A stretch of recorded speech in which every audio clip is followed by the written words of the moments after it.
frutos. O jardim do Éden nunca existiu. Vê essa foto. Maçã, serpente e Eva. Não existiu, como o inferno não existe. Mesmo problema do vídeo, né? Título: julgamentos, preconceito, senso comum. Como o sistema ensina.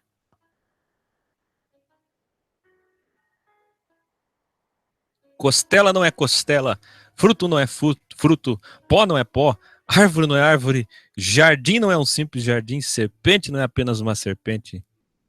Não é de se admirar que um povo que come os frutos dos teólogos pense pequeno, com entendimentos curtos e superficiais, e ainda os defenda dizendo que o que vou agora desmistificar seja heresia. Patrocinam o sistema de mentiras e preferem a mentira. E nós que de graça em graça os ensinamos, somos muitas vezes rechaçados. É como o vídeo do pecado original. Tá lá eu dizendo para a pessoa em 32 minutos, é só uma abordagem inicial, porque é um tema que demanda de horas e horas, dias e dias para compreendê-lo. Tá lá eu dizendo. Pecado original. Aí sabe o que o cidadão faz? Cidadão, cidadãos. Porque 80% das pessoas que assistem aquele vídeo, assim como o inferno não existe, outros tantos, o que eles fazem? Vê lá nos comentários, e se você tiver um tempinho e dons, vai lá ajudar um pouco. Que eu não tenho tempo. Quando eu tenho, eu ajudo. Se eu não posso responder 2, 3, quer dizer, se eu não posso responder todos, eu respondo 2, 3, e ainda me sinto mal por privilegismo. Então vai lá ajudar. Socorra-nos. Ajude aquelas pessoas. Salve-os do fogo. O que eles dizem lá? Nos comentários, eles dizem: irmão Akio, esse assunto é categórico. Esse assunto não tem conversa. Nós nascemos do pecado e pronto. O pecado original, a queda do homem, é uma doutrina sólida. É a mesma questão, trindade, batismo, sei. É sólida. 99,5%. Todos nós acreditamos nisso. Eu não entendo.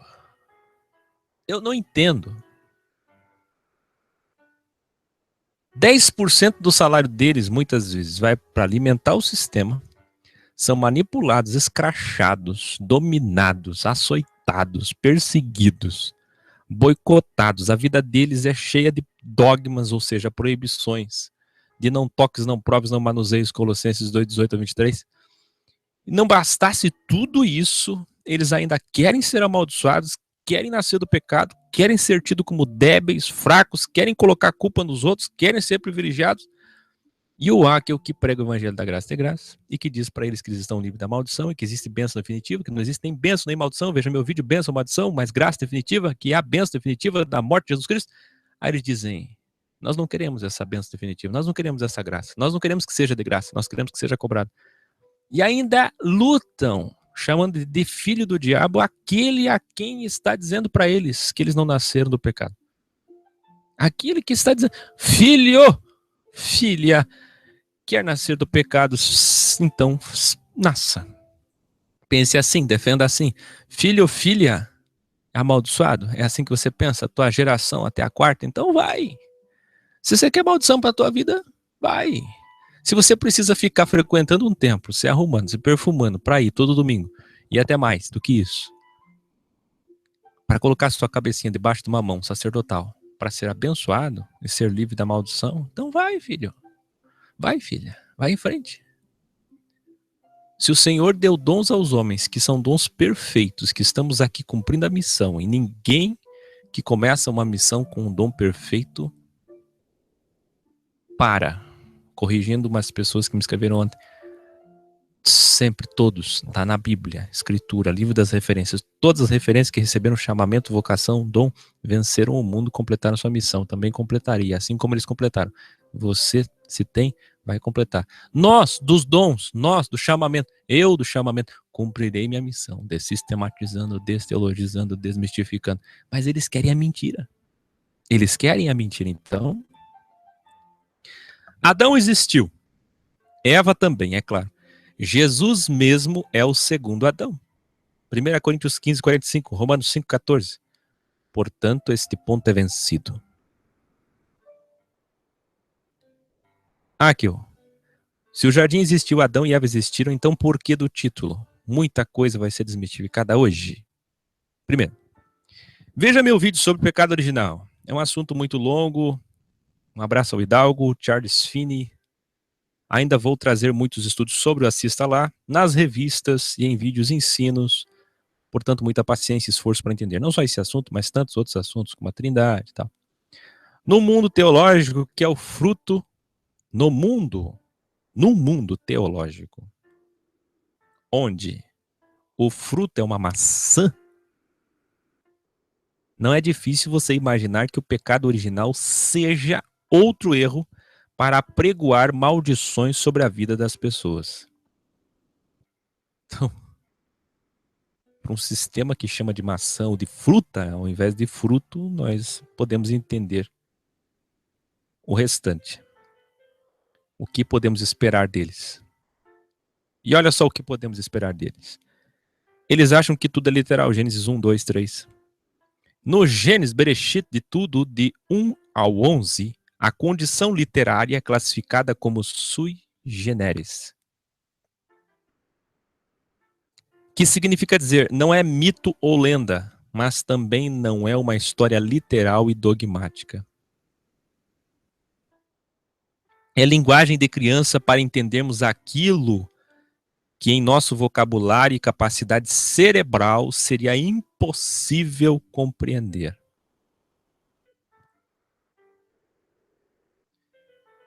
O entendimento mais preciso acerca do Gênesis é, escute,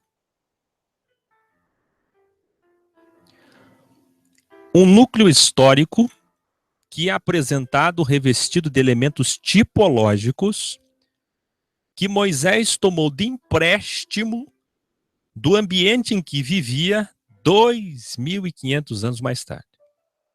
O mesmo Moisés que escreveu em Números 12, 8. Boca a boca falo com ele. Claramente, e não por enigmas, pois ele vê a forma do Senhor. Isto é, a Escritura é eivada de enigmas.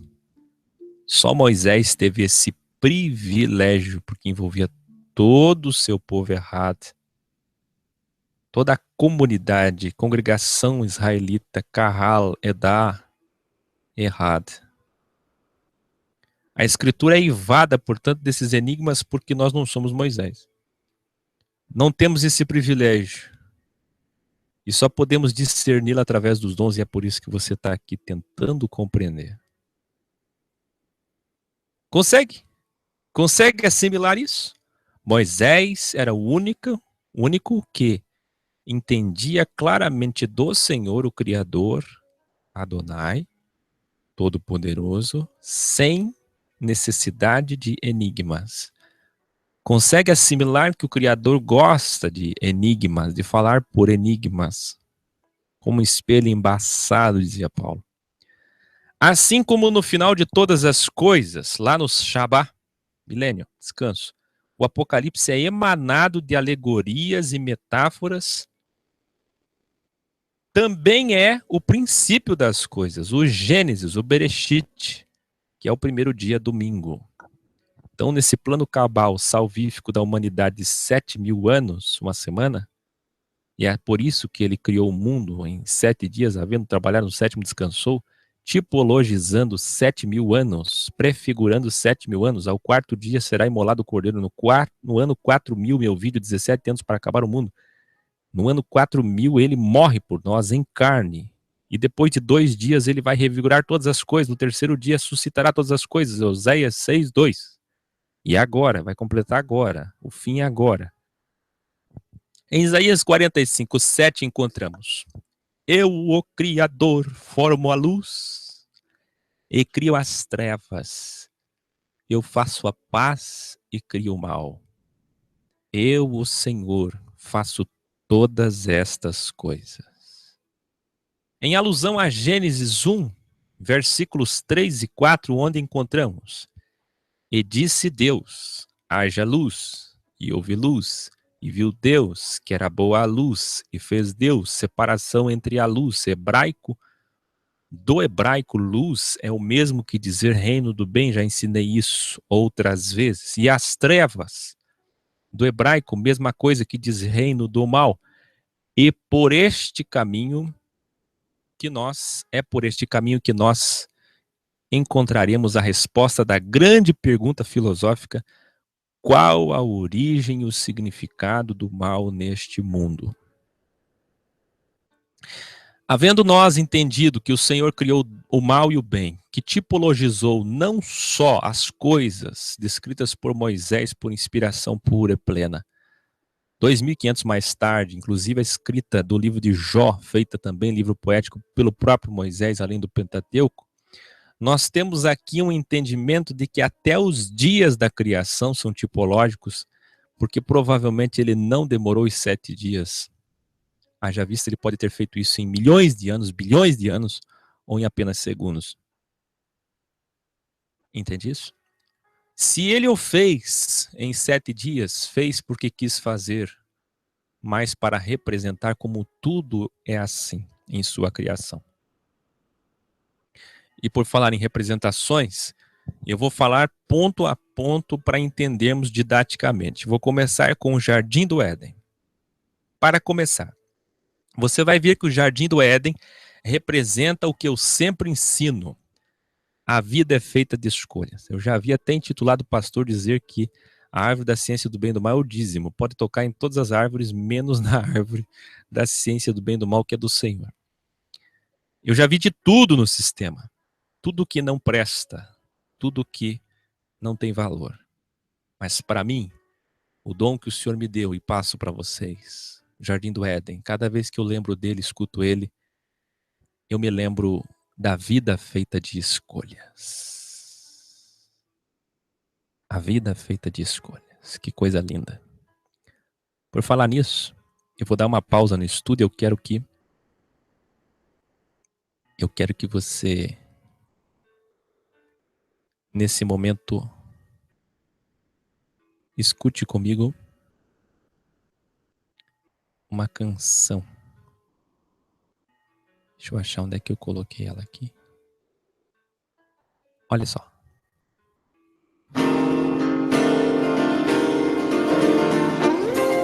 Ó, eu vou deixar ela até de fundo, depois que ela tocar um pouco.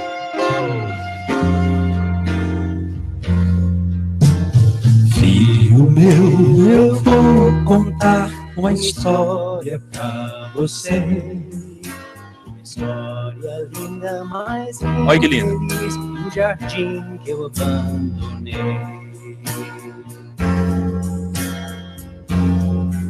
Não faltava nada em nosso lar, tudo Deus concedeu. Uma árvore só pra não tocar, uma prova que Deus nos deu. Jardim do Éden. Jardim. Jardim do Éden. Jardim. Entre dois rios de água azul, Ezequiel e Tigre, floresta saiu andando com Deus no amanhecer, vendo com ele o sol. Ah.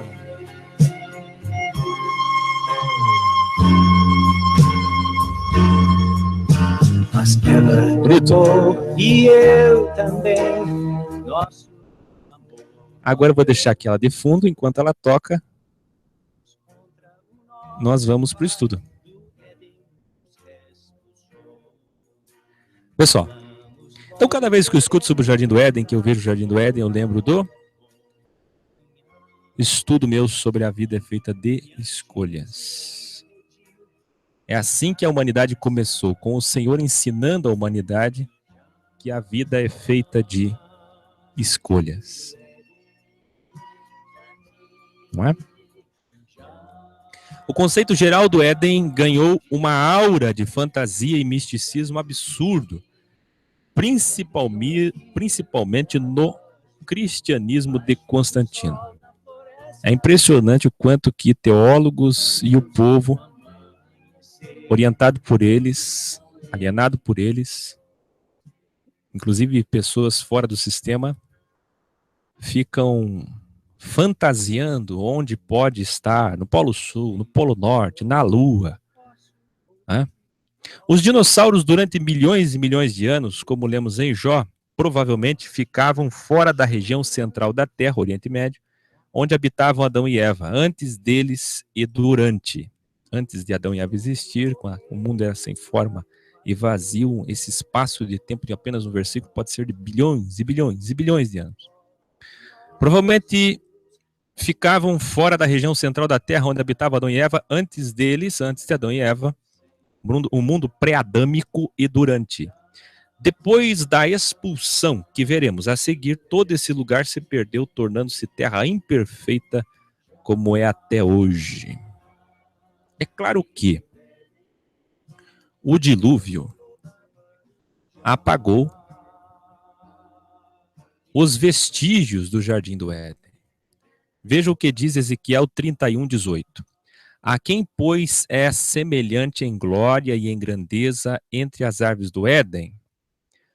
Todavia serás precipitado com as árvores do Éden, nas partes mais baixas da terra, no meio dos incircuncisos, jazerás com os que foram transpassados à espada. Este é Faraó e toda a sua multidão, diz o Senhor Deus. Para você entender isso, você tem que assistir o meu vídeo Sem Preconceito, todo o vídeo. Lúcifer é Jesus, onde eu explico as passagens aí, as 14, Ezequiel. Um capítulo antes que fala de Faraó, um capítulo depois que fala de Nabucodonosor, que fala do rei de Tiro. Isaías 14 fala de Nabucodonosor e Ezequiel fala do rei de Tiro. Mas o que nós queremos falar hoje aqui não é do que se trata, de quem se trata ou do título Estrela da Manhã. Mas nós queremos nos ater ao fato de que o dilúvio, já no 7º século antes de Jesus Cristo, o dilúvio conseguiu fazer com que essas árvores fossem enterradas. E no 7º século antes de Jesus Cristo, com esse texto, com esse relato, esse registro de Ezequiel, nós temos o entendimento que elas já não existiam mais. Para falar bem a verdade, vamos esquecer o fato de que Ezequiel registrou 700 a.C., porque o dilúvio é muito mais para trás. Nós temos então, portanto, 3.000 e quase 3.800, 3.900, quase 4.000 anos antes disso, antes de Jesus Cristo. Onde essas árvores já não existiam mais, já estavam escondidas. E como? Primeiro vamos entender que esses textos são altamente metafóricos. Depois, entender que grande parte da Terra Central era um paraíso, claro, com muitas árvores. Qual é o problema então? É que o problema se concentra no que o sistema misticamente quer entender como literal as duas árvores. Uma que representa a vida, a saúde das nações, e a outra que representa a morte do homem. Então preste atenção, vou ler novamente. É evidente que na grande parte da Terra Central tínhamos um paraíso com muitas árvores, mas não literalmente e misticamente como o sistema ensina. E o que é que o sistema ensina? Duas árvores que não se podem comer. Uma, que se Adão e Eva comessem, morreriam, de fato, foi o que aconteceu. E outra, que tornaria Adão e Eva imortais. O que é ainda mais absurdo, que eu fico imaginando um Deus que criou um jardim, Colocou Adão e Eva e ficava ali assoprando para que eles não chegassem perto daquela árvore da vida, porque se eles comessem do seu fruto ou chegassem perto de suas folhas, teriam saúde e se tornariam imortais. Isso é absolutamente fantasioso. Vamos entender agora sobre a árvore da ciência do bem e do mal. Na literatura antiga, falava-se muito sobre árvores simbólicas para designar. Deixa eu baixar um pouco esse fundo aqui, que é ele que está me atrapalhando. Aí. Falava-se muito sobre árvores simbólicas para designar os dons da divindade aos homens. A felicidade plena foi dada ao homem junto com o livre-arbítrio. As duas árvores representam simbolicamente essa escolha na bifurcação da vida. O Criador deu ao homem a capacidade cerebral de aproximadamente 10%. Veja meus vídeos sobre isso, Deus é o tempo e DNA de Deus. Isto inclui inteligência, criação, emoção, paz e amor. Mas o homem quis entender além de sua capacidade. Como Salomão, por exemplo. E vocês sabem, vídeo DNA de Deus. DNA de Deus não, vídeo 666 e Salomão. Ele quis descobrir o mal e usar o conhecimento do mal, que inclui sagacidade, que é malícia também, prudência, sobriedade, falsidade e desequilíbrio. Acompanhe o raciocínio comigo. O homem tinha a capacidade do seu uso cerebral de 10%. Nisso, ele podia criar, se emocionar, sentir paz e amor. Entre tantos outros atributos da vida, características da vida. Mas a partir do momento que ele pensou ou aceitou a proposta de querer ser igual a Deus, usando um pouquinho mais da sua capacidade cerebral para o mal, precisou da sagacidade, malícia, prudência, sobriedade, falsidade, desequilíbrio, coisas que ele desconhecia. O homem não precisava da prudência de uma serpente, por exemplo, frase de nosso Salvador, mas precisou quando seus olhos se abriram. Veja que o Criador, quando em carne, Emanuel, Jesus Cristo, Yahshua, teve capacidade de 100%. Falamos ontem no vídeo, a Bíblia é o livro que Satã mais gosta. Assista inteiro para entender.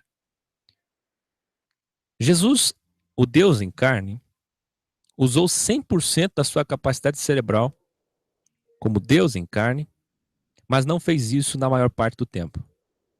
Inclusive, foi por isso que eu disse ontem que ele aceitou a proposta de Moisés, lei, Elias, profetas e ele graça. Lembra-se do Monte da Transfiguração, 40 dias e 40 noites de jejum no deserto.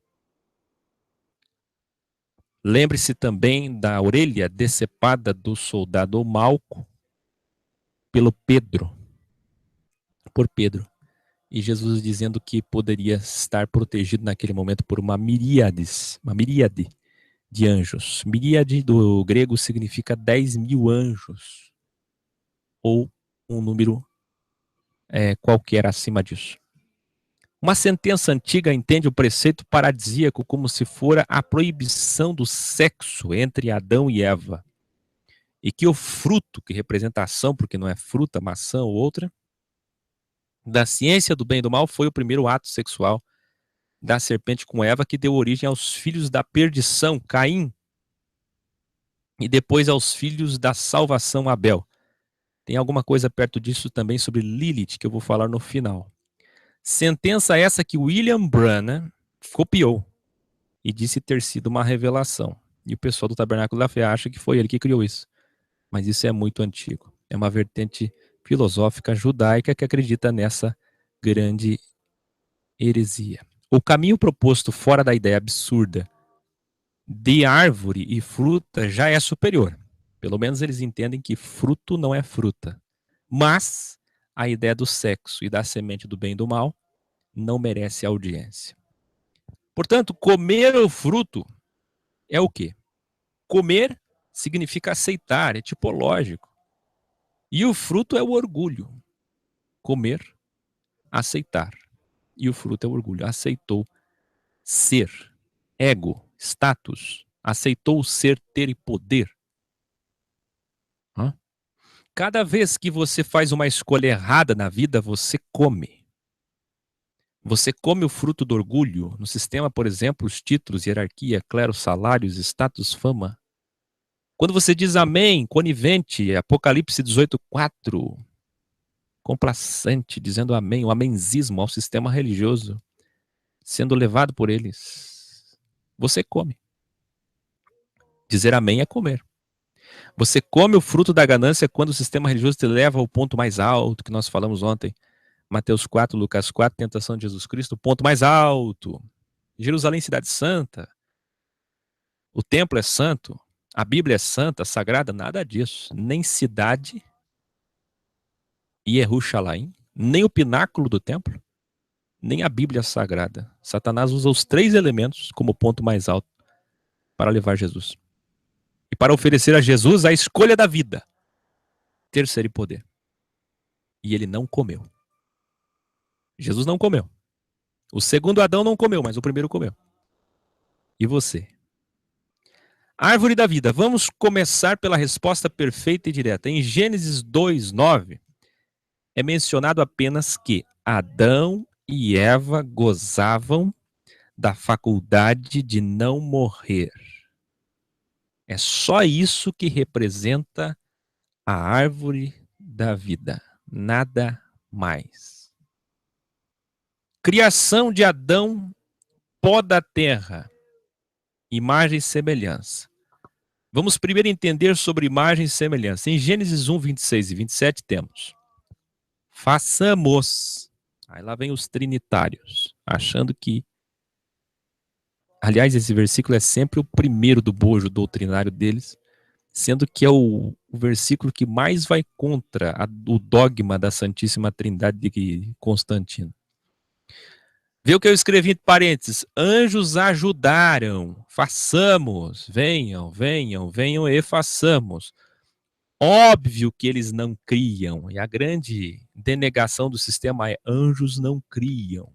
Quanto que eu falava isso logo que me formei em teologia achando que sabia alguma coisa. Mas ajudam. Gênesis 11, versículos 7 e 8, por exemplo, está. Vou te provar com uma passagem de Gênesis. 10 capítulos para frente só. 10 capítulos para frente. Olha a linguagem de Gênesis, de Moisés, o mesmo autor. Eia, venham, venham, venham. Agora não é venham e façamos o homem. Eia, venham, desçamos ali, está falando para os anjos. E confundamos, tudo no plural, os homens. Por quê? Falando aos anjos, para a confusão das línguas. Os anjos falam todos os idiomas. Aliás, o que é a língua dos anjos? Todos os idiomas dos homens. Os primeiros idiomas humanos foram colocados pelos anjos nas áreas cerebrais. E segundo a ciência, a área cerebral responsável pela aprendizagem, principalmente na fase cognitiva pediátrica, é o hipocampo e 3 partes do córtex. São essas partes cerebrais que inclusive dilatam. Quando uma pessoa aprende de 300 a 500, um intensivo de 300 a 500 palavras, vocábulos de um novo idioma, estudos comprovam que o cérebro é dilatado. A parte do hipocampo e as 3 partes do córtex aumentam. O cérebro incha, aumenta de tamanho. Que coisa. O homem é a nossa imagem conforme a nossa semelhança. Então, o que aconteceu? O Senhor disse: ei, desçamos ali e confundamos os homens. Os anjos vieram e dilataram, aumentaram o cérebro dos homens na região do hipocampo e nas 3 partes do córtex para que eles pudessem ter idiomas diferentes. E criou Deus o homem à sua imagem. A imagem de Deus o criou, homem e mulher os criou.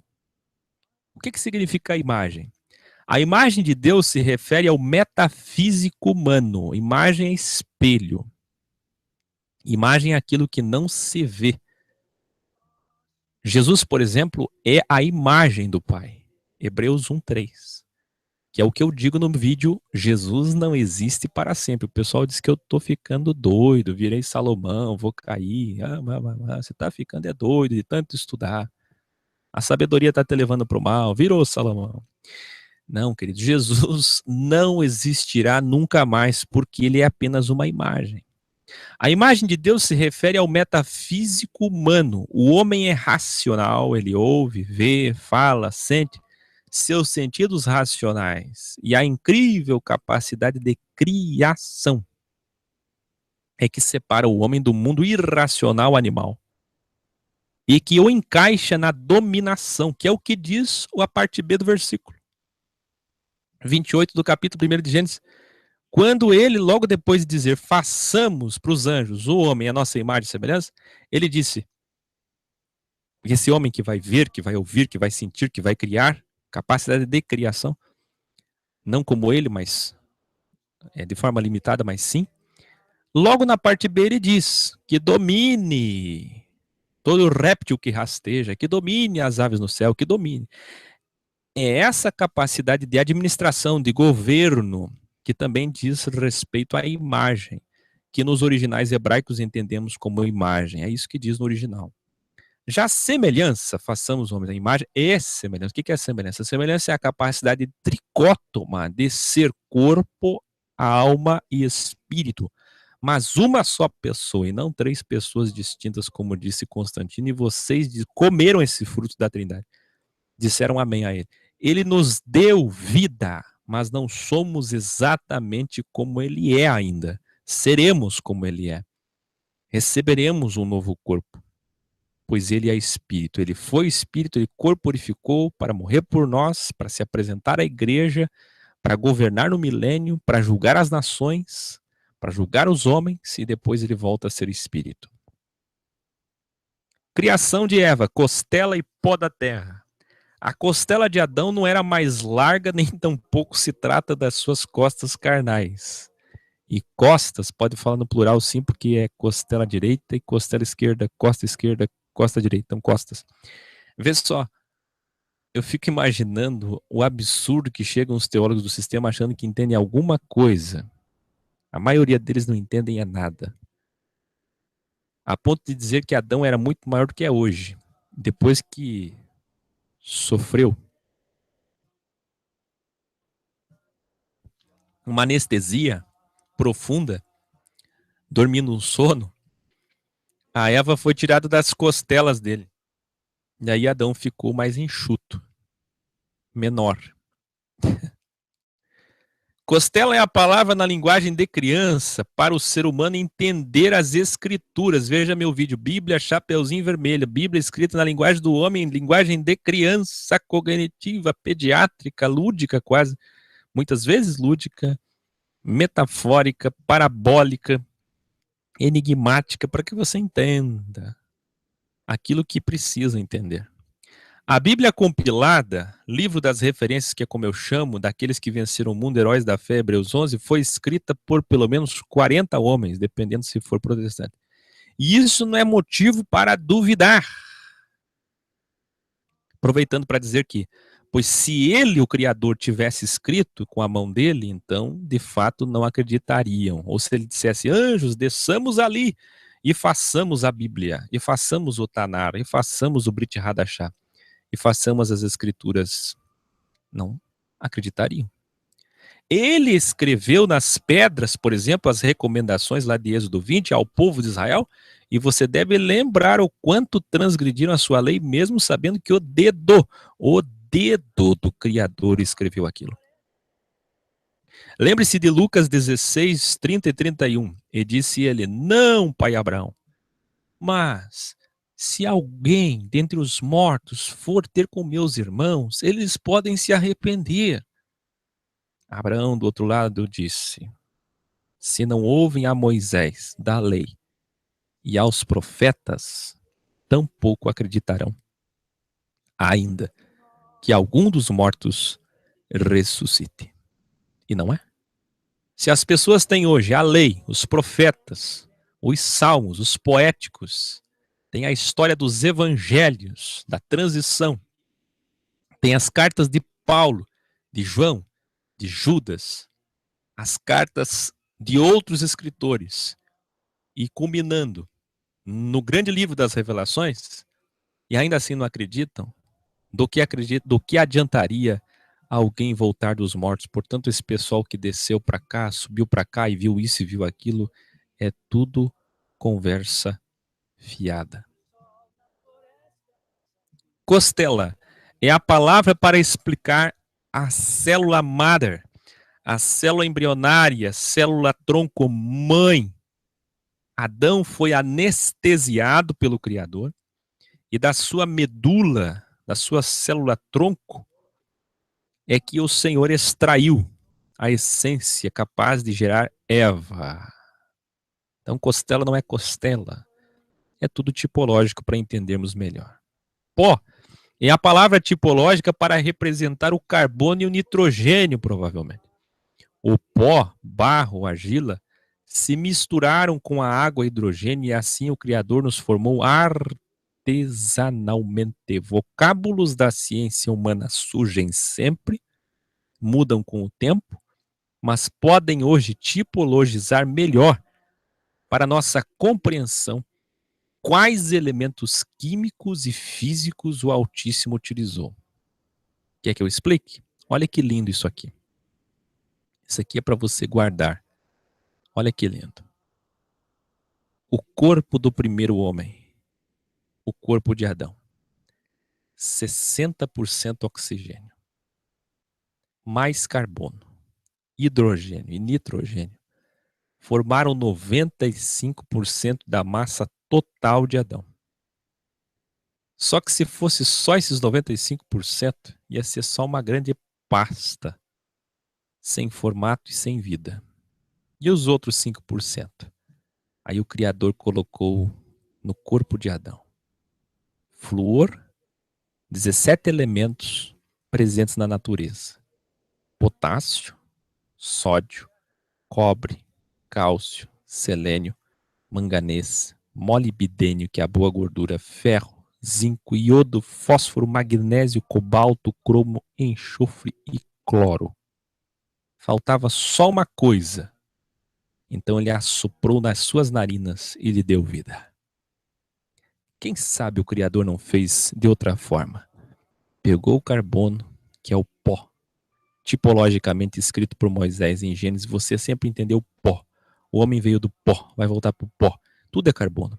Eu ensino no vídeo DNA de Deus, no vídeo Deus é o tempo, que tudo é matéria e antimatéria, é possível voltar no tempo, e que Deus é o tempo. Veja meus vídeos para entender isso. E toda matéria que parece que existe, não existe, porque pode não existir. Porque o que realmente existe é o mundo metafísico, a matéria não importa. A matéria envelhece, rejuvenesce, volta, vai, avança, retrocede. Matéria e antimatéria. Aceleramento de partículas. Tudo isso eu explico no vídeo. Então, quanto mais mole, flácido é um elemento, menos carbono. Quanto mais rígido é um elemento, como cimento, mais carbono. Agora imagina carbono, hidrogênio e nitrogênio nos seus índices corretos para a formação do corpo do primeiro homem Adão e do seu corpo. Aí o Senhor tinha ali carbono, hidrogênio e nitrogênio. Aí o Senhor foi acrescentando flúor, potássio, sódio, cobre, cálcio, selênio, manganês, molibdênio. Quando ele terminou no cloro, faltava só uma coisa: soprar nas suas narinas. Aí ele encheu como se fosse um balão de ar. 60% do nosso corpo é oxigênio. Eu fico imaginando o Senhor assoprando nas narinas dele, dando fôlego de vida, além da alma e do espírito, alma, intelecto e espírito de vida. Porque sem espírito não adianta a alma. A alma é eterna, o espírito volta para o Senhor. Veja os meus vídeos no curso de Elogiando sobre tricotomia. Aí só faltava isso, estava ali o carbono, hidrogênio, nitrogênio, os 17 elementos químicos da natureza que compõem os últimos 5% do corpo de Adão. E só faltava assoprar nas suas narinas e lhe dar vida, vida, alma vivente. E o que é que o Senhor fez? Assoprou como um balão e encheu com 60% de oxigênio. E Adão abriu os olhos, se levantou e deu os seus primeiros passos à serpente. Eis aqui um grande enigma sendo desmistificado hoje. Falar e comer pó.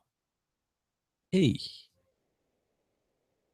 Uma serpente, vou começar já por aqui, não fala e nem come pó. Nem no dia do Jardim do Éden, nem nos dias, nem naquele tempo, nem hoje.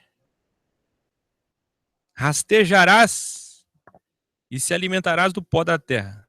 Por acaso o serpente come pó hoje? Viu como tudo é tipológico?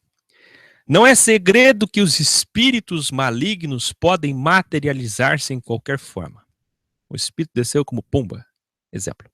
Nós mortais, se usássemos 50% de nossa capacidade cerebral, o golfinho usa 20%, se nós usássemos 50%, usamos 10%, já poderíamos mudar a cor do nosso cabelo, a textura da nossa pele, a cor da nossa pele, o formato do nosso corpo, ter asas ou não ter asas, voar ou nadar, com barbatanas ou com asas. O que você quer? Seria possível fazer isso se pudéssemos usar metade da capacidade cerebral. A serpente mencionada no texto foi um animal homem real do qual Satã se serviu. Preste atenção para entender. Para ter êxito, ele não poderia aparecer de outra forma que não fosse no início um homem. Mas se transformou em seu principal símbolo logo depois, a antiga serpente. Tem nada de anjo de luz. Ele sempre foi serpente. Sempre foi dragão. Para mostrar um pouco do seu poder e representar fisicamente seu principal atributo, a astúcia. E a sua intenção, que o homem coma o fruto. O fruto do ter, que ele aceite ter, ser e poder. A capacidade de conhecimento que o Criador tem. O Criador tem, o Criador é e o Criador pode. Mas Satã chegou como uma serpente astuta dizendo: você pode ter, você pode ser e você tem poder. Provavelmente, ele no momento dessa fala, ele começou como homem, chegou como homem conversando com Eva.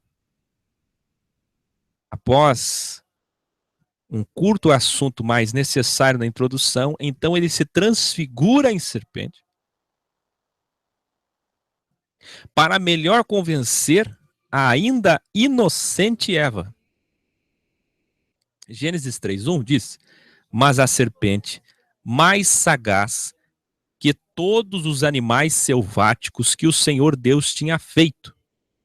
Quem é que fez o mal? Quem é que fez o reino do mal? Quem é que fez o preto? Quem é que fez as trevas? Sabe por quê? As pessoas têm uma compreensão errada das coisas. Vê, eu disse que eu gosto muito de usar roupa preta. Aí comecei a fazer o programa aqui no escuro com velas. O pessoal já estava tremendo. O pessoal místico aí estava tremendo. É? O que você acha que é o cosmos? Que graça teriam as luzes verdes, amarelas, azuis no espaço se não fosse a negridão, o darkness? Mas a serpente mais sagaz que todos os animais, quem é que fez então? Quem é que fez ela sagaz? Quem é que fez ela astuta? Quem é que fez ela falsa como ela é?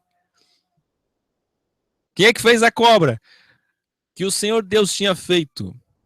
O Senhor, Criador, fez a serpente já pensando no diabo. Ele parou para pensar e disse: vou criar um animal que tipologize absolutamente o diabo, o mal que eu mesmo criei. E digo mais, até a tribo de Dan, de onde virá o Messias. Do próprio povo dele. Disse a mulher.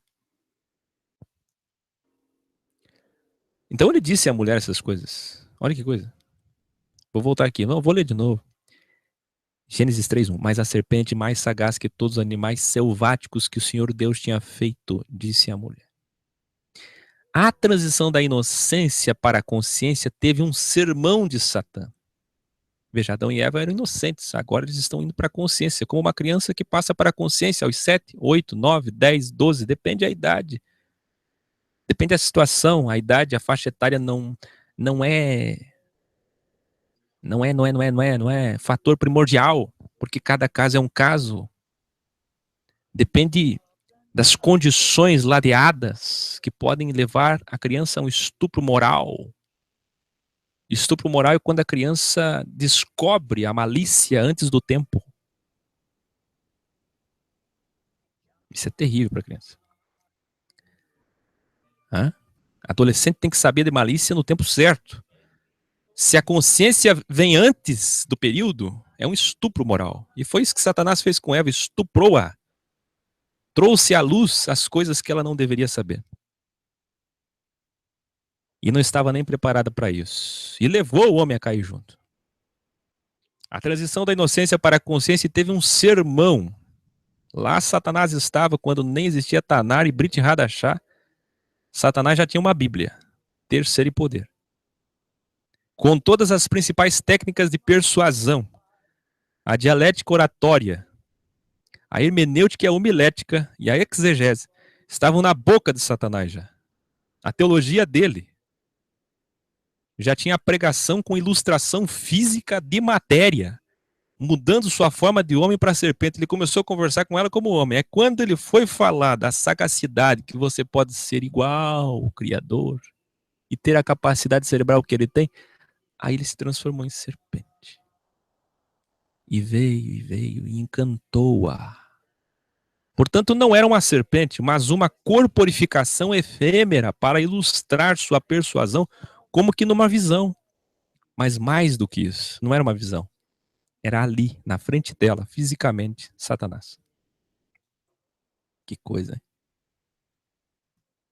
Imagina vocês que eu aqui, para poder ensinar o evangelho, tenho que usar a imagem, a foto, o vídeo, todos os meus atributos possíveis, atributos que o homem conseguiu criar. Né? Técnicas como esse programa que eu estou usando aqui, imagens, vídeos, áudio, tudo que for possível. Mas Satanás não. Satanás, muito antes de qualquer ciência ou tecnologia humana, estava pregando um sermão onde ele mesmo ilustrava com o seu corpo se transformando. Desde sempre, a serpente foi um emblema dos falsos deuses nas religiões pagãs. Até em Israel, ela representa a tribo de Dan, de onde virá o antimessias. A consequência para a serpente também é metafórica. Veja as expressões rastejar e comer poeira. Elas significam, na verdade, apenas estar derrotado. Porque vocês sabem, a serpente não passou a comer pó. Ela não tinha patas, como dizem alguns teólogos. Ela não falava antes da condenação. Ou ela voava, como diz o Marco Feliciano. Mas sim, Satã corporificou-se em homem e em serpente para persuadir Eva. Pode-se assegurar que a serpente como tal sempre se arrastou e nunca falou. Por quê? Como é que eu provo? O pecado, letras garrafais, não alterou a condição natural de nenhuma criatura. A serpente, portanto, sempre teve as mesmíssimas características que ela hoje tem, que ela hoje apresenta. Veja como tudo é figurado. Gênesis 3,15. Estabelecerei inimizade entre ti e a mulher, entre a tua linhagem e a linhagem dela. Esta, a linhagem da mulher, te ferirá a cabeça, e tu hás de lhe ferir o calcanhar. Veja aqui, ferir, calcanhar, esmagar, são vocábulos absolutamente tipológicos. Aqui não tem nem ferir, nem esmagar e nem calcanhar. É tudo tipológico, inclusive a cabeça, ferir a cabeça. Ele sempre foi a serpente, Apocalipse 12:9. E foi expulso o grande dragão, a antiga serpente que se chama Diabo e Satanás. Apocalipse 12:14. Fora da vista da serpente, Apocalipse 12:15. Então a serpente arrojou da sua boca atrás da mulher água como um rio. Apocalipse 22. 20, versículo 2. Ele segurou o dragão, a antiga serpente, que é o diabo, Satanás, e o prendeu por 1000 anos. Quem é a serpente, então?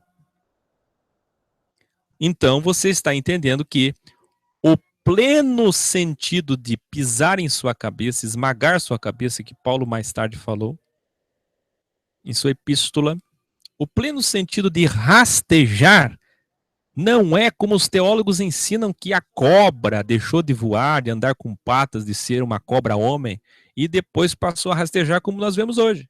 Não. Isso só vai se cumprir em Apocalipse 12, que eles acham, inclusive, que já se cumpriu. Quando? Quando o dragão passa a cauda na terça parte das estrelas. E é aí que os demônios vêm à Terra, que eu digo é a grande invasão alienígena. Veja meu vídeo sobre aliens.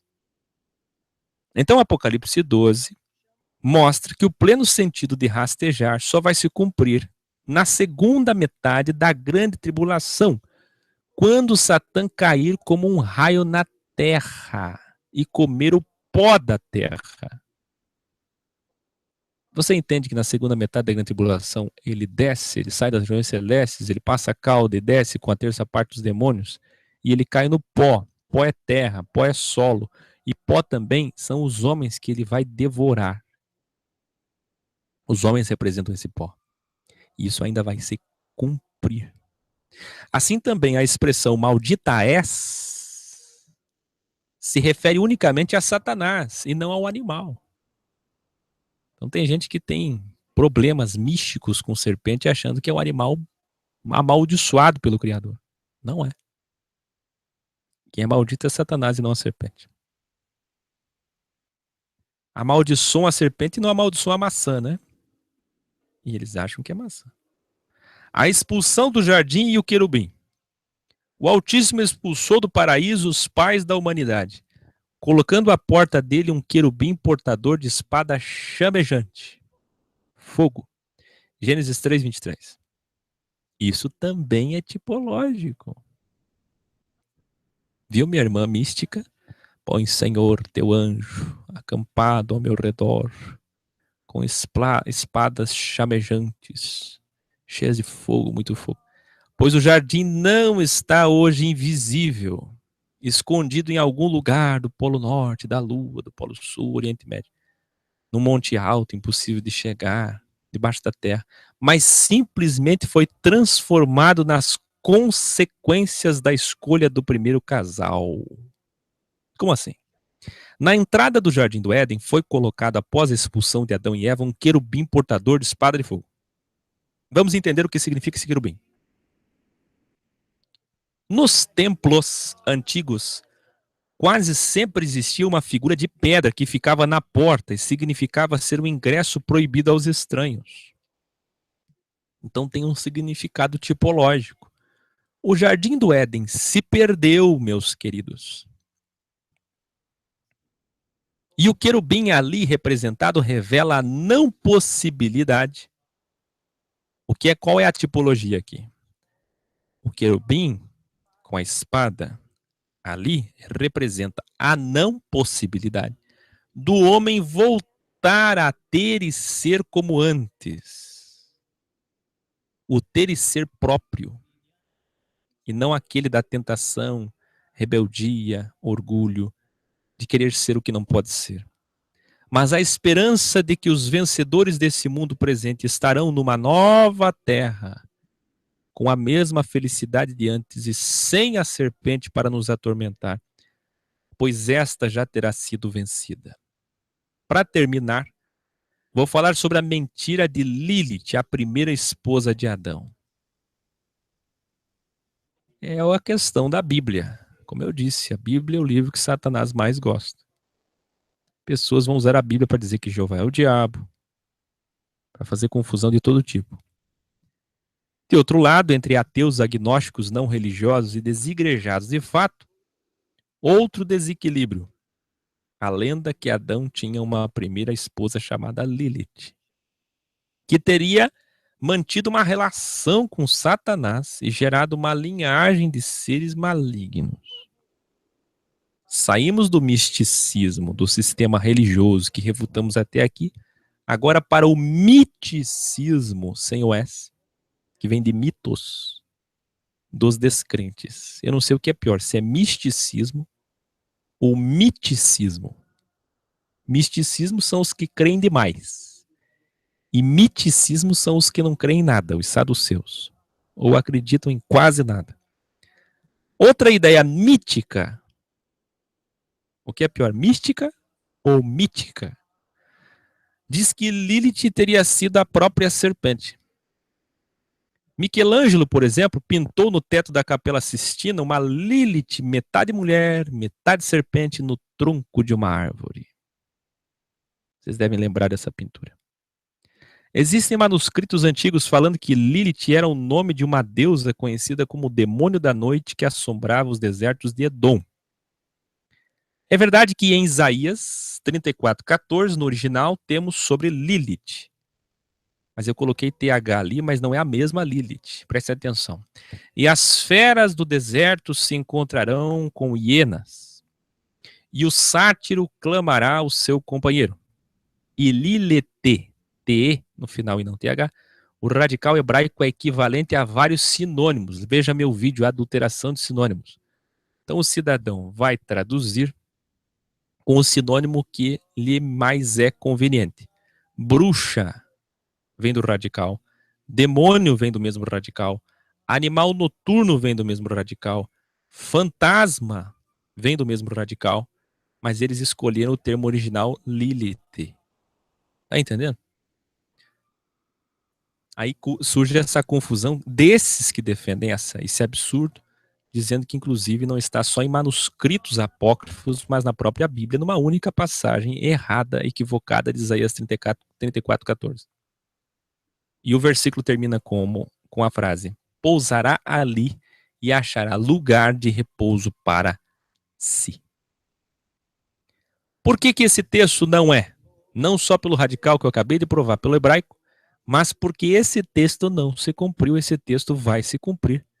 Criteriosamente como está ali, apesar que é também uma linguagem metafórica, isso sucederá na grande tribulação, e nenhuma correlação existe, como vocês viram no radical, com a Lilith, TH, criada por eles.